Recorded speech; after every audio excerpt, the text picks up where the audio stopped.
Hello friends, welcome to Ramlakshya academy. दोस्तों, मेरा नाम है अनुज दुबे और आज हम एक राष्ट्र एक चुनाव पर चर्चा करने वाले हैं।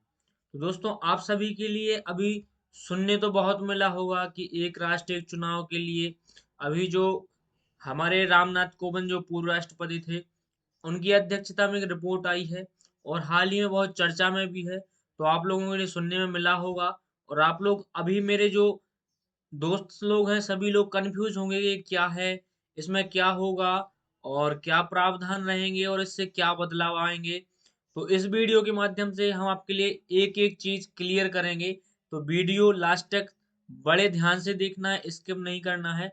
आपके लिए सब्सक्राइब करना हो करो, नहीं करना मत करो, लाइक शेयर मत करो, लेकिन जो चीज बताते हैं उसके लिए ध्यान से सुना करो और लिखा करो। आप अगर मेरी वीडियो से कुछ सीख रहे हैं, वही मेरे लिए बहुत है। आप कुछ भी लाइक सब्सक्राइब शेयर करें ना करें कोई नहीं है, कोई प्रॉब्लम नहीं है। बस आप कुछ हमारी वीडियो सीखें, वो मेरे लिए बहुत अच्छा लगता है। दोस्तों, शुरू करते हैं। एक राष्ट्र एक चुनाव की जो अभी बात चल रही है, इसका क्या प्रावधान है, क्या होने वाला है, क्या कंडीशंस हो सकती हैं, क्या ये कब से लागू होगा, ये अभी शुरू हुआ है या पहले भी कभी इसके बारे में चर्चा हुई है, हम सब डिस्कस करेंगे। तो शुरू करते हैं। दोस्तों, पीएम मोदी की अध्यक्षता वाली केंद्रीय कैबिनेट ने एक राष्ट्र एक चुनाव मतलब वन नेशन वन इलेक्शन प्रस्ताव को मंजूरी दे दी है।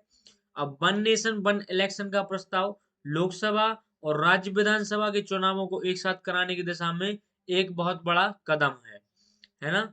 चलिए आगे अब हम देखते हैं। अब वन नेशन वन इलेक्शन क्या है? तो दोस्तों, वन नेशन वन इलेक्शन एक राष्ट्र एक चुनाव का पूरा देश में एक साथ चुनाव कराने के लिए एक नया कदम उठाया जा रहा है, यानी लोकसभा और राज्य विधानसभा के जो चुनाव हैं वो एक साथ होंगे। ऐसा दोस्तों क्यों किया जा रहा है? जैसे आप जानते हैं कि लोकसभा के चुनाव अलग होते हैं और विधानसभा के चुनाव अलग होते हैं। उसमें क्या होता है कि जैसे अभी कोई भी राज्य में अभी चुनाव चल रहे हैं, वहां आचार संहिता लगी है, उसी टाइम पे जैसे अभी कहाँ केंद्र के चुनाव चल रहे हैं तो वहां पर कोई घोषणा की जाती है और वो किसी जो राज्य है वहां पर चुनाव चल रहे हैं, आचार संहिता लगी है, तो वहां लागू नहीं हो पाती है।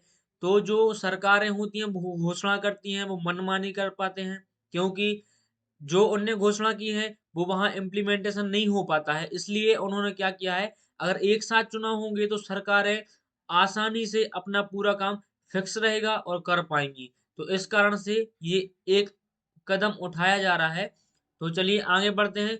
इस अवधारणा को सबसे पहले 1980 के दशक में प्रस्तावित किया गया था। ये ऐसा नहीं कि अभी पहली बार हो रहा है या फर्स्ट टाइम हो रहा है, ये पहले भी इसके बारे में पहल की जा चुकी है।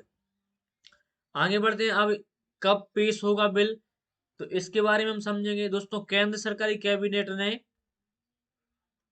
सॉरी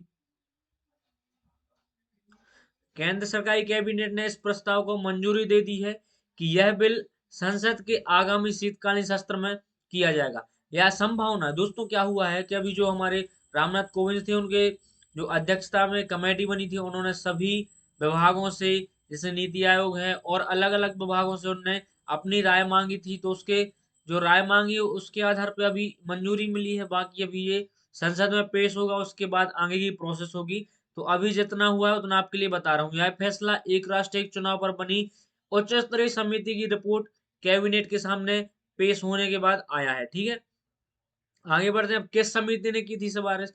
तो वन नेशन वन इलेक्शन पूर्व राष्ट्रपति रामनाथ कोविंद की अध्यक्षता में एक समिति का गठन किया गया था। मोदी सरकार 2.0 ने इस समिति का गठन किया था ताकि एक साथ चुनाव कराने की व्यवहार्यता के बारे में पता किया जाए। अब समिति ने इस साल मार्च में राष्ट्रपति को अपनी रिपोर्ट सौंपी थी। समिति की 18,626 पन्नों की विस्तृत रिपोर्ट में पहला कदम लोकसभा और राज्यसभा विधानसभा चुनावों की एक साथ कराने का सुझाव दिया गया है, जिसके लिए राज्यों की सहमति आवश्यक होगी नहीं होगी, बल्कि संविधान संशोधन की आवश्यकता होगी।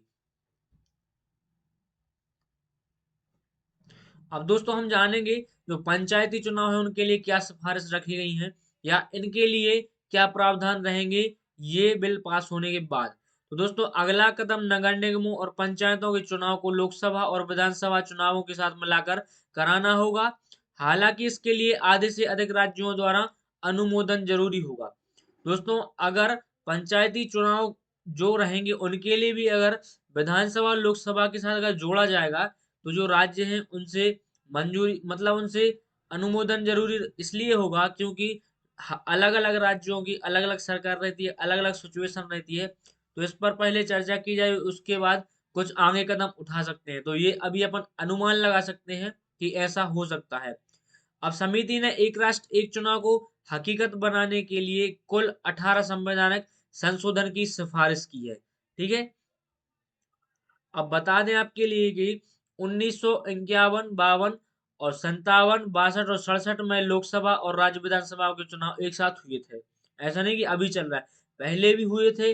लेकिन ये लागू अभी तक कंटिन्यू इसलिए नहीं रह पाए क्योंकि यहाँ पे नीचे देखेंगे, हालांकि बाद में कुछ विधानसभाओं के समय से पहले भंग होने के कारण यह क्रम टूट गया था।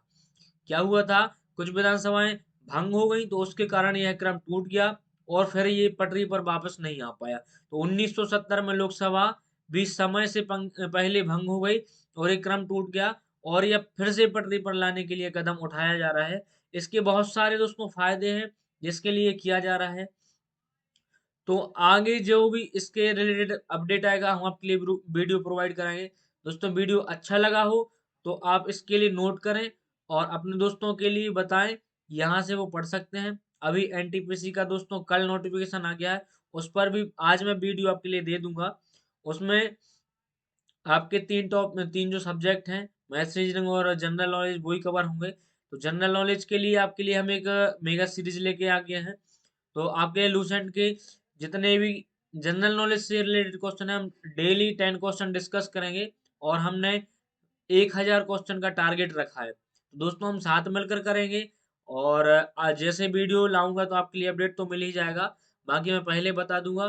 दोस्तों मिलते हैं नेक्स्ट वीडियो में, आप लोग तैयार रहना क्योंकि बहुत सारी वैकेंसी अब आने वाली हैं। तो हमारे लिए उसके लिए तैयार रहना है। ठीक है दोस्तों, मिलते हैं नेक्स्ट वीडियो, तब तक के लिए धन्यवाद।